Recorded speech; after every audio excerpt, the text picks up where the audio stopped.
Hi friends, ഒത്തിരി ഒത്തിരി സ്വപ്നങ്ങൾ സീരിയലിൻ്റെ ഇന്നത്തെ എപ്പിസോഡ് റിവ്യൂയിലേക്ക് എല്ലാ കൂട്ടുകാർക്കും സ്വാഗതം. അങ്ങനെ തന്നെ വർഷയുടെ അടുത്തേക്ക് നമ്മുടെ വിവേക് വരുന്നുണ്ട്. അതിനുശേഷം തന്നെ വർഷയെ കൂട്ടിക്കൊണ്ട് പോകുന്നുണ്ട്. ആ സമയത്ത് ആലപ്പുഴയിലുള്ള ആളുകൾ, അതായത് അവിടെ ആ ഓട്ടോറിക്ഷ ഡ്രൈവറും അതുപോലെ തന്നെ നാട്ടുകാരനും കൂടെ പറയുന്നുണ്ട്, ഒരു വരുത്തൻ വന്നിട്ട് നമ്മളെ ഭീഷണിപ്പെടുത്താൻ നമ്മൾ അനുവദിക്കരുത് എന്ന രീതിയിൽ പറയുന്നുണ്ട് കേട്ടോ. അതിനുശേഷം തന്നെ നമ്മുടെ വിവേകാണെങ്കിലോ വർഷയെ കൂട്ടിക്കൊണ്ട് കാറിൽ പോവുകയാണ്. അതിനുശേഷം തന്നെ വണ്ടി നിർത്താനായിട്ട് വർഷ ആവശ്യപ്പെടുന്നു. ആ സമയത്ത് വണ്ടി നിർത്തുന്നുണ്ട്. എന്താണ് വിവേക് ഈ കാണിക്കുന്നതൊക്കെ? വിവേക് എങ്ങനെയാണ് എൻ്റെ പുറകെ വരുന്നത്? അതിൻ്റെ ആവശ്യം എന്താണ് എന്ന രീതിയിലൊക്കെ ചോദിക്കുന്നുണ്ട്. എങ്ങനെ എത്തിപ്പെട്ടു എന്നൊക്കെ ചോദിക്കുന്നുണ്ട്. ഞാൻ എങ്ങനെയോ എത്തിപ്പെട്ടതാണ്, പക്ഷേ താൻ ആലപ്പുഴയ്ക്ക് പോയതാണെന്ന് നമ്മുടെ ശിവയാണ് എന്നോട് പറഞ്ഞത്. അത് ശരിയായിരിക്കാം, പക്ഷേ ഞാനിവിടെ കൈനഗിരിയിൽ എത്തിയിട്ടുള്ള കാര്യം എങ്ങനെയാണ് ശിവയ്ക്ക് അറിയുന്നത്? കറക്റ്റായിട്ട് എങ്ങനെ വിവേക് ഇവിടെ എത്താൻ കാരണമേ എന്ന് ചോദിക്കുമ്പോഴത്തേനും ഞാൻ എന്തായാലും അതൊക്കെ എനിക്ക് മനസ്സിലാവും, താൻ എങ്ങോട്ട് പോയാലും എനിക്കെല്ലാം തന്നെ അറിയും എന്ന രീതിയിൽ തന്നെയാണ് കേട്ടോ വിവേക് പറയുന്നത്. വിവേകിനെല്ലാം അറിയുന്നത് പോലെയാണ് അവിടെ സംസാരിക്കുന്നത് കേട്ടോ. അതിനുശേഷം തന്നെ ഞാൻ ഒറ്റയ്ക്ക് പോയിക്കോളാം, ശ്രീയേട്ടനെ കാണാനാണ് ഞാൻ വന്നത് എന്ന് പറയുന്നു. ആ സമയത്ത് പേഴ്സും അതുപോലെ മൊബൈലിൽ ചാർജൊന്നും ഇല്ലാതെ താൻ എങ്ങനെയാണ് ഒറ്റയ്ക്ക് ശ്രീനാഥിനെ കാണാനായിട്ട് പോകുന്നത്? ആ സമയത്ത് അതൊക്കെ ഞാൻ എന്തെങ്കിലും ചെയ്തോളാം, തനിക്കൊന്നും ചെയ്യാൻ സാധിക്കില്ല. ഇപ്പോൾ ശ്രീനാഥിൻ്റെ അടുത്തേക്ക് എത്തണമെങ്കിൽ എൻ്റെ സഹായം തനിക്ക് തീർത്തേ കൂടുള്ളൂ എന്ന രീതിയിൽ പറയുന്നുണ്ട്. എൻ്റെ കൂടെ വായോ എന്ന് പറയുന്നു. അങ്ങനെ വർഷ വിവേകിനെയും കൂട്ടിക്കൊണ്ട് ശ്രീനാഥുള്ള സ്ഥലത്തേക്ക് പോകുന്നു കേട്ടോ. അങ്ങനെ അവിടെ നിന്നിട്ടുണ്ടായിരുന്ന ഒരു ജോലിക്കാരൻ സംസാരിക്കുന്നുണ്ട്. സാറിന് എവിടെയോ ഞാൻ കണ്ട പരിചയമുണ്ട്. മുൻപ് സാർ ഇങ്ങോട്ട് വന്നിട്ടുണ്ടല്ലേ എന്ന രീതിയിൽ പറയുന്നു. അപ്പോഴത്തേക്കും വർഷ വിചാരിക്കുന്നുണ്ട്, വിവേക് ഇവിടെ എത്തിയിട്ടുണ്ടോ എന്ന രീതിയിലൊക്കെ. പിന്നെ ശ്രീനാഥ് എവിടെയെന്ന് ചോദിക്കുമ്പോൾ അയാളുടെ കാര്യം പറയാതിരിക്കുകയാണ് നല്ലത്. എന്താണ് അയാൾ ഇങ്ങനെ ആകെ മദ്യപാനമൊക്കെ ആയിട്ട് അയാൾ ആകെ പ്രശ്നത്തിലാണ്, ആകെ വല്ലാത്തൊരവസ്ഥയിലാണ് അയാളെ നമുക്ക് കാണാനായിട്ട് പറ്റുന്നത്. കാരണം എന്ന് വെച്ചിട്ടുണ്ടെങ്കിൽ ഇപ്പോൾ ഏതൊരു പെണ്ണിനെ ഓർത്ത് തന്നെ എന്ന് വിഷമമാണ് അയാൾക്ക്. അയാൾ തേച്ചിട്ട് പോയി എന്ന രീതിയിലൊക്കെ പറഞ്ഞിട്ട് തന്നെയാണ് അയാൾക്ക് ഭയങ്കര സങ്കടം. ഇതെല്ലാം കേൾക്കുന്ന വർഷ ആകെ വിഷമത്തിലാണ്. കാരണം കാരണം എന്തൊക്കെയാണ് സംഭവിക്കുന്നത്, പിന്നെ വിവേകിന് എല്ലാ കാര്യങ്ങളും അറിയാം, വിവേക് എന്നിൽ നിന്ന് മറച്ചു വെച്ചില്ലേ, അതല്ലേ ശ്രീയേട്ടൻ്റെ അടുത്ത് ഞാൻ നേരത്തെ എത്താതെ പോയത്. ആ രീതിയിലൊക്കെയാണ് കേട്ടോ വർഷ ചിന്തിച്ചുകൊണ്ടിരിക്കുന്നത്. ആ സമയത്ത് വർഷ എന്തായാലും കാറിൽ കയറിയിരിക്കുന്നു. എന്നിട്ട് അത് കേൾക്കുന്ന സമയത്ത് കേട്ടോ, അപ്പോൾ ആ ജോലിക്കാരനോട് ചോദിക്കുന്നുണ്ട്, ഇപ്പോൾ ശ്രീനാഥ് എവിടെ? ഇവിടെ അടുത്തുള്ള ഹോസ്പിറ്റലിൽ അഡ്മിറ്റ് ചെയ്തിരിക്കുകയാണ്, ബോധമില്ലാതെയാണ് ഇവിടുന്ന് കൊണ്ടുപോയത്. അതുകൊണ്ട് തന്നെ ആ ഹോസ്പിറ്റലിൻ്റെ അഡ്രസ്സൊക്കെ തരാനായിട്ട് പറയുന്നു. അഡ്രസ്സൊക്കെ വാങ്ങിച്ചിട്ട് വിവേകും വർഷയും കൂടി ആ ഹോസ്പിറ്റലിലേക്ക് പോകാനായിട്ട് നിൽക്കുന്നുണ്ട് കേട്ടോ. ആ സമയം വിവേക് വണ്ടി ഓടിക്കുന്ന സമയത്ത് ചോദിക്കുന്നുണ്ട്, നമുക്ക് ഹോസ്പിറ്റലിൽ എത്തുന്നതിന് മുന്നേ എന്തെങ്കിലും കഴിച്ചാലോ? രാവിലെ ഒന്നും കഴിക്കാതെയല്ലേ താൻ പോകുന്നത്? എന്തെങ്കിലും ഭക്ഷണം കഴിച്ചിട്ട് പോകാം. എനിക്കൊന്നും വേണ്ട വിവേക്, എനിക്കൊരു ഹോസ്പിറ്റലിലേക്ക് എത്തിക്കാൻ പറ്റുവാണെങ്കിൽ താനൊന്ന് എത്തിക്കുക എന്ന രീതിയിൽ പറയുന്നു. അങ്ങനെ വർഷ നല്ലപോലെ ദേഷ്യപ്പെടുന്നുണ്ട് കേട്ടോ. കാരണം എല്ലാ കാര്യങ്ങളും അറിഞ്ഞിട്ട് മറച്ചു വെച്ചിരിക്കുകയാണല്ലോ, അതിൻ്റെ ആവശ്യം എന്താണെന്ന രീതിയിലൊക്കെ. പക്ഷേ വിവേക് എന്തിനാണ് ഇങ്ങനെ എല്ലാ കാര്യങ്ങളും മറച്ചു വെക്കുന്നതിലൊരു സംശയം വർഷയ്ക്കും ഉണ്ടാകും കേട്ടോ. പിന്നീടാണെങ്കിൽ മല്ലികാക്കയെ നമ്മുടെ ശിവയാണ് കാണിക്കുന്നത്. ശിവയോട് ഒരു ഉടുപ്പ് വാങ്ങാൻ വേണ്ടി, അതായത് മോൾക്ക് ആർച്ചക്കുട്ടിക്ക് ഒരു ഉടുപ്പ് വാങ്ങിക്കാൻ വേണ്ടിയിട്ട് വർഷയുടെ വീട്ടിലേക്ക് വരുന്നുണ്ട്. ആ സമയത്ത് ശിവ അവിടെ ഉണ്ട് കേട്ടോ. ശിവയാണെങ്കിൽ ആലോചിച്ചുകൊണ്ടിരിക്കുക, ഫോൺ സ്വിച്ച് ഓഫും. വർഷ വിളിച്ച ഫോൺ എടുക്കുന്നില്ല. മാത്രമല്ല വിവേകം അങ്ങനെ തന്നെ. എന്തൊക്കെയാണ് ഇവിടെ നടക്കുന്നത് എനിക്കറിയില്ലല്ലോ. അങ്ങനെ മല്ലികാക്ക ചൂന്ന് കുറേ കാര്യങ്ങൾ ചോദിക്കുന്നുണ്ട്. വർഷപ്പാപ്പ എങ്ങോട്ടാണ് പോയത്? ശിവപ്പാപ്പക്ക് അറിയോ? എനിക്കറിയില്ല അവൾ എങ്ങോട്ടാണ് പോയതെന്ന്.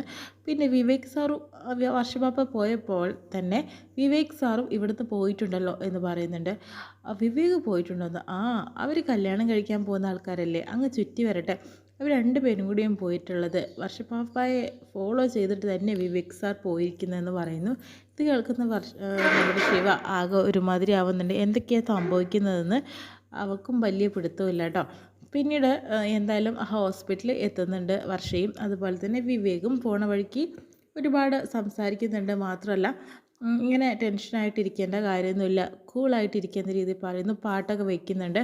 പക്ഷെ പാട്ട് വയ്ക്കുമ്പോൾ വർഷയ്ക്ക് ദേഷ്യം വരുന്നുണ്ട് കേട്ടോ. പാട്ടൊക്കെ ഓഫാക്കുന്നു വർഷ. വണ്ടി ഓടിക്കാൻ പറ്റുവാണെങ്കിൽ വണ്ടി ഓടിക്കാൻ അവിടെ നിന്ന് എത്തിക്കാൻ പറ്റൂ, താൻ എന്തിനാതോ ഇങ്ങനെ ആകെ ഒരുമാതിരി അവസ്ഥയിലാവുന്നത്? അതിൻ്റെ ആവശ്യം എന്താ?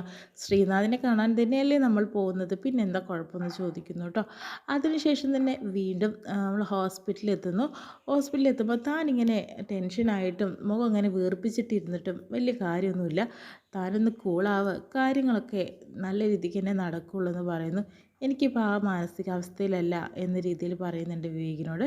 വിവേകിനെ എന്നെ ഇവിടെ കൊണ്ടുവന്നാക്കിയല്ലോ, ഇനി വേണമെങ്കിൽ വിവേകിന് തിരിച്ചു പോകാം എന്ന് പറയുമ്പോഴത്തേനും അതൊന്നും പറഞ്ഞാൽ പറ്റില്ല, ഞാനും തൻ്റെ കൂടെ തന്നെ ഉണ്ടാവും, എല്ലാ കാര്യങ്ങളും ഞാനും ഒപ്പം നടന്ന് തന്നെ ചെയ്തു തരുമെന്ന് പറയുന്നു.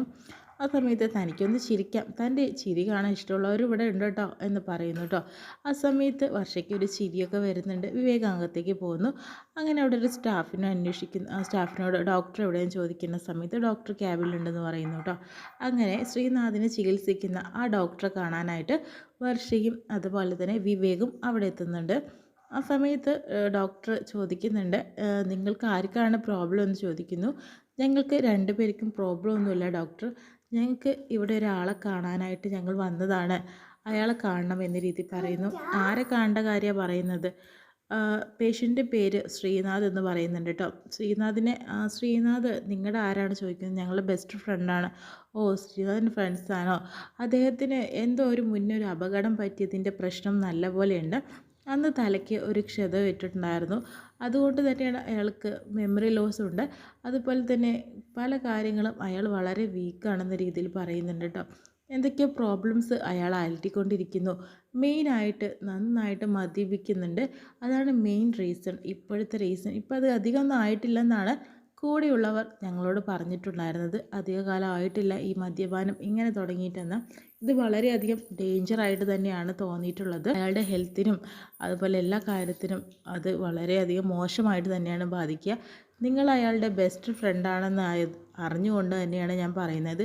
ഇങ്ങനെ മദ്യപാനം തുടർന്നുകൊണ്ടിരുന്നാൽ ചിലപ്പോൾ സൂയിസൈഡ് അറ്റംപ്റ്റ് വരെ അയാൾ ചിലപ്പോൾ അത് നോക്കിയെന്ന് വരും. അതുകൊണ്ട് ഞാൻ നിങ്ങളുടെ ഫ്രണ്ട് ആയതുകൊണ്ട് പറയുകയാണ്, കാര്യങ്ങൾ മനസ്സിലാക്കിയിരിക്കാൻ വേണ്ടി പറയുകയാണെന്നൊക്കെ പറയുന്നു. ആ സമയത്ത് വർഷ ആകെ വിഷമത്തിലാവുന്നുണ്ട് കേട്ടോ. അയാൾക്ക് പ്രധാനപ്പെട്ട എന്തോ ഒരു കാര്യം മനസ്സിനകത്തുണ്ട്. അതുകൊണ്ട് മാത്രമാണ് അയാൾ ഇങ്ങനെയൊക്കെ ആയിത്തീർന്നതെന്ന് മനസ്സിലാക്കാൻ പറ്റുന്നുണ്ട്. എന്താ കാരണം ഉള്ളതെന്ന് അയാൾ തുറന്നൊന്നും പറഞ്ഞിട്ടില്ല എന്ന് പറയുന്നു. വർഷയ്ക്ക് വീണ്ടും സങ്കടമാവുന്നുണ്ട്. വർഷയ്ക്ക് നല്ല വിഷമത്തോടു കൂടി എന്താ ഇനി ചെയ്യുക, ഞാൻ കാരണം ശ്രീയേട്ടൻ്റെ ഈ ജീവിതം തന്നെ നശിച്ചു പോയിരിക്കുകയാണ്, നശിച്ച ഒരു ജന്മമാണ് എൻ്റെ എന്ന രീതിയിലൊക്കെ പറഞ്ഞ് വളരെയധികം മാനസികമായിട്ട് വിഷമിക്കുന്നുണ്ട് കേട്ടോ. പിന്നീട് ആ ഒരു സന്ദർഭത്തിൽ തന്നെ അവിടെ ശ്രീനാഥിനെയും കാണിക്കുന്നുണ്ട് കേട്ടോ. ശ്രീനാഥിൻ്റെ ദേഹത്തൊക്കെ ഇപ്പോൾ അവിടെ നടന്നുകൊണ്ടിരിക്കുകയെന്ന് ഡോക്ടർ പറയുന്നുണ്ടായിരുന്നു. ആ സമയത്തൊക്കെ ശ്രീനാഥിന് ഇപ്പോൾ നമ്മൾ വ്യക്തമായി കണ്ടിട്ടില്ല, എന്തായാലും ദേഹത്തൊക്കെ നിറയെ ഒരു മരുന്നൊക്കെ തേച്ചിരിക്കുന്നത് പോലെയാണ് കേട്ടോ തോന്നുന്നത്. ശ്രീനാഥിന് സത്യത്തിൽ എന്താണ് സംഭവിച്ചിട്ടുണ്ടായിരുന്നത്? ശരിക്കും പറഞ്ഞാൽ ഇതെല്ലാം തന്നെ ഒരു കെട്ടുകഥയാണോ അതോ അല്ലയോ ഒന്നും മനസ്സിലാക്കാൻ സാധിക്കുന്നില്ല കേട്ടോ. എന്തായാലും ഇതിൽ അടുത്ത എപ്പിസോഡിൽ എന്താ വരാൻ പോകുന്നത് നമുക്ക് കണ്ടു തന്നെ മനസ്സിലാക്കാം. ഇത്രയും കാണിച്ചുകൊണ്ടാണ് ഈ എപ്പിസോഡ് വിശേഷം കഴിയുന്നത്.